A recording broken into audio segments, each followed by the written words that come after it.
So, the first step of analyzing any short story or poem is to look at the story itself, the actual words on the page, and to take the time to take those words apart, those sentences apart, and those paragraphs apart, and see how those parts relate to the larger whole. But a lot of times we're going to be reading stories that aren't necessarily set in settings or time periods you're familiar with, or they're not by authors that you're familiar with.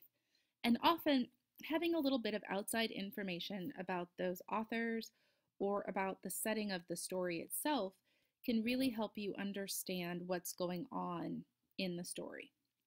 So today we're going to talk a little bit about using outside information to figure out what's going on in the story of an hour.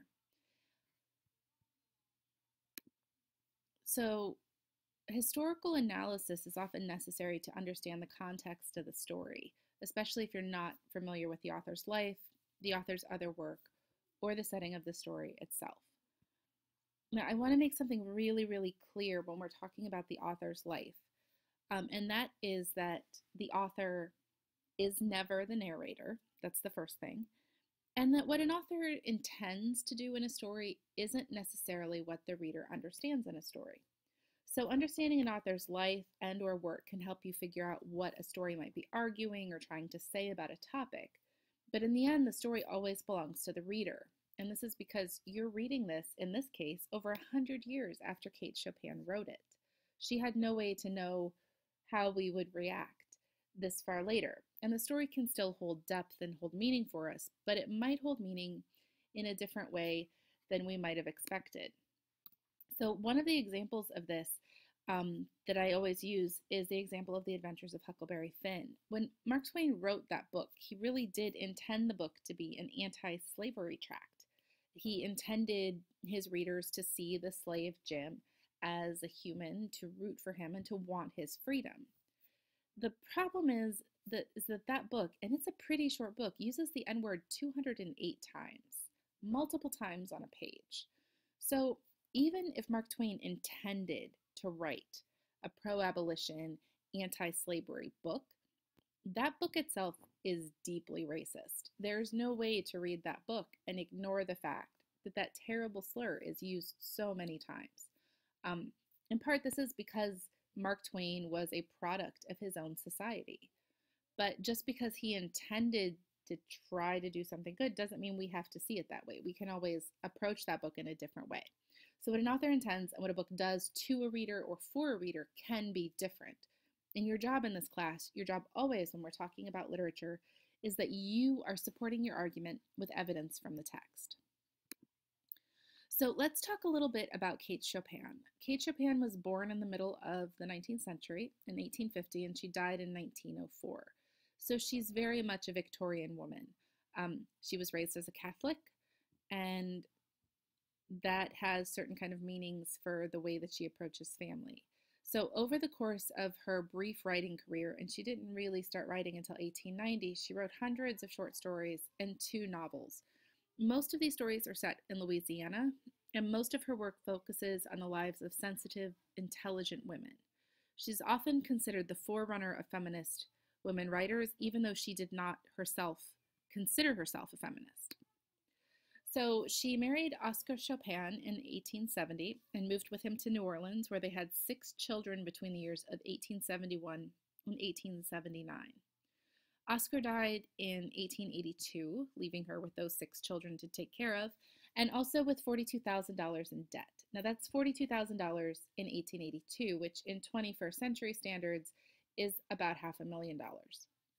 She tried to keep up their business, which was a general store and some plantations they were running at the time, but eventually she moved back to St. Louis, where she was born, to live near her mother. Her mother died about a year later.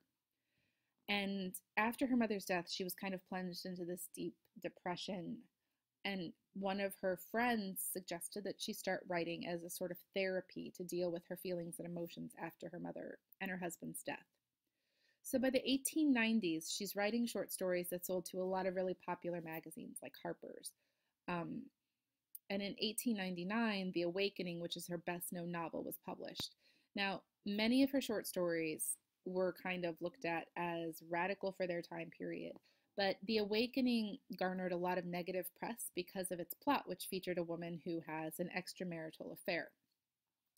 So it garnered a lot of negative reactions and was banned in a lot of places because of that theme of infidelity. Remember, we're dealing with the Victorian era where women are supposed to just be the angels of the household. And Kate Chopin was trying really to deal with women's lives as they were. So much of her work focuses on the struggles of women in the late 19th century. But as I said before, and as one critic is quoted as saying, Kate was neither a feminist nor a suffragist. She said so. She was nonetheless a woman who took women extremely seriously. She never doubted women's ability to be strong. Now, it's really important that she doesn't see herself as a feminist or a suffragist. Suffragists, remember, are those women who are actively fighting for the right to vote at the turn of the century. And she didn't see herself as one of those radical women. She didn't see herself as a feminist. We see her today as a feminist. And this is another example of how authorial intent doesn't necessarily matter to our interpretation of the text. The thing that Chopin is really known for is, and she focuses very much on female characters, but she's also very focused throughout her work and sympathizes with this idea of the individual in the face of society's pressures and confines. Remember, she's living in the Victorian age, in which gender structures and other social structures are kind of very, very strict. So she understands that women have all of these pressures on them, but she also sees the individual in general. And we'll talk about that a little bit more in Story of an Hour, and how she talks about marriage as not just oppressive to women, but to both individuals who are then constrained. So when Chopin tried to publish Story of an Hour in 1894, many editors wouldn't do it. They thought it was too radical or immoral for a wife who was mourning her husband to think about being free. And this is because in Victorian society, gender roles were strictly defined. Women were seen as fragile, they had to be taken care of. They were seen as innately feminine and emotional, and they were seen as these inferior, dependent creatures that really did need men to take care of them. So in a lot of ways, depicting Mrs. Mallard as transforming into someone who can visualize a different sort of future is a very, very radical notion for that time period. Now, the thing that you need to understand is, in the 1890s, the choices for women were basically marriage, and your goal was to make a good marriage with a husband who could support you and hopefully was kind and wouldn't beat you too much. If you didn't marry by your 20s, you were probably going to be the family spinster, and you were going to be reliant on your sisters or your brothers, once your parents passed on, to give you a home and to take care of you. And then, of course, your other option, if you didn't want to fall into one of those two roles, was you could always be a loose or immoral woman or a prostitute. Needless to say, most women didn't aspire to that last one. But in the 19th century, you have these very strict kind of possibilities for women. College is not a possibility. Being an independent woman and living on your own, not a possibility. So really, marriage is your choice. But even within marriage, it's not the marriage that we understand today in the 21st century. So marriage in Victorian society was very much a traditional marriage, in that when the Bible says to become one, they took that literally and legally. When a woman married a man, she became him legally. She was not her own legal person anymore. This was really the baseline rationale for why women didn't need to vote. Because if two became one, why do you need two votes? You just need one. The husband will take care of it. Legally, the wife owed obedience to her husband. And legally, husbands were responsible to take care of their wives. So again, this is that two-sided version of the coin that Chopin is looking at in Story of an Hour, is that when Brantley Mallard marries her, he is legally responsible for her, to care for her and to protect her. Now, the other thing that you have to understand about Victorian marriage in the 1890s is divorce is not really an option. Women could not divorce a husband except for adultery. And even in that case, adultery is really difficult to prove, because women were pretty much kept to the house for their own safety and because of society's kind of strict dictates.